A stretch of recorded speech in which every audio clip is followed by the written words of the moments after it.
The Apostles of Jesus. Episode 3. James, the son of Zebedee. Of Jesus' original 12 apostles, 4 were formerly professional fishermen. Peter, his brother Andrew, and the 2 sons of Zebedee, James and John, were quite possibly business partners in a thriving fishing business. Each gave up their careers to become what Jesus called fishers of men. We do know that they were business partners and that when the ship began to sink, he called their partners, which was James and John, to come over, and there were so many fish, they just about sank both ships. If you look at their nets and what that would have taken, you're talking of enough fish to where if it was pulled out and sold at the market by the families, they would have plenty of money to cover them for a while Peter, James, John, and Andrew followed Jesus. So, God not only calls people, but he protects their family. I've always enjoyed reading that because it shows me his provision, because they made their living from fish, and fish was money to them.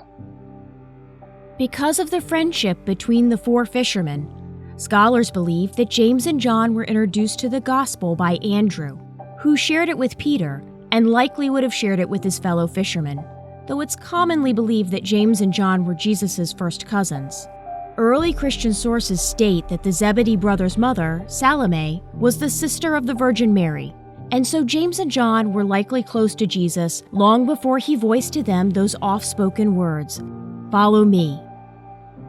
James was among the first to be called as one of Jesus' apostles, along with his younger brother John. While we don't know the details, Jesus nicknamed James and John the Sons of Thunder, or as the Aramaic can be translated, the Sons of Trembling. This moniker may have been given to them because of their somewhat fiery and even destructive zeal. We know the Zebedee brothers were at times a bit like a thunderstorm, particularly when they felt passionate about something. For example, the Gospel of Luke informs us that Jesus was rejected by some Samaritan villagers. When James and John saw this, they asked Jesus, "Lord, do you want us to call down fire from heaven to destroy them?" Luke tells us that Jesus turned to the 2 zealous sons of Zebedee and rebuked them for their violent and overzealous suggestion. In addition to being called a son of thunder, James is also referred to as James the Greater, in order to distinguish him from one of Jesus' other disciples, commonly referred to as James the Less. James's greater status likely came because of his leadership role in the early Christian church, for we know that James, along with his younger brother John and Simon Peter, formed the inner circle of Jesus' most privileged disciples. These 3 men were the only members of the original 12 apostles to witness some of Jesus' most important miracles, including raising the dead, entertaining angels, and even his excruciating suffering in Gethsemane. Christian tradition attributes to James the gifts of exorcism, healing through objects like handkerchiefs, and a profoundly powerful witness, which he boldly bore to all. According to an early 3rd century tradition attributed to Clement of Alexandria, the guard or accuser of James was so impacted by the apostles' final testimony, given before the court of Herod, that he converted to Christianity on the spot and was beheaded alongside James. An ancient legend says he was a missionary in Palestine as well as in Spain, though he is thought to have only had 9 converts during his mission to Spain. Miraculously, however, after his death, he was the source of many conversions in Hispania.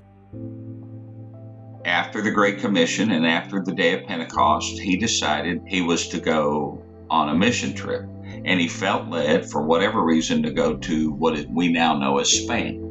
He gets there, and these people are not children of the book, and he discovered, like so many of us that try to take the gospel to places where they didn't grow up reading about Adam and Eve and all that it's very difficult. So in a period of 2 or 3 years, he had only 7 converts.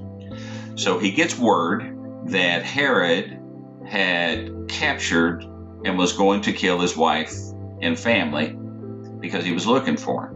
He was considered one of the leaders. He takes a ship back with his 7 followers. But what happened is he comes back, he finds out his wife and kids are dead. He's captured. as he's being drugged by rope and horse to where he's going to be sentenced and killed, millions of people heard the gospel from those 7 disciples and were saved in Spain, whereas James only won 7. But it isn't amazing? It took his kernel of wheat to go into the ground and die before those men were able to win all those people to Christ. James was the first of Jesus' original 12 apostles to suffer martyrdom. He is also the only of the initial apostles whose martyrdom is recorded in the New Testament. In the 12th chapter of the book of Acts, we read, "It was about this time that King Herod arrested some of who belonged to the church, intending to persecute them. He had James, the brother of John, put to death with the sword." According to ancient tradition, he was beheaded in AD 44. Today in Jerusalem's Armenian quarter stands the Chapel of St. James the Great. Inside the church's altar is said to be the head of the first martyred apostle of Jesus Christ. While his head may be in Jerusalem, Spanish tradition says his body was actually brought to Santiago de Compostela, where it rests in the shrine of San Iago. This shrine is a popular pilgrimage site for Roman Catholics worldwide. A lot of people don't know that story. He was beheaded, and his disciples, those 7, took him back to Spain. When they got back to Spain, they wanted to build a church and put him into a tomb. And they built the church where the body of St. James is. It's still there. It's been added onto through the centuries, but the original part is still there. You can still go see his body there. And that's what began the church in Spain.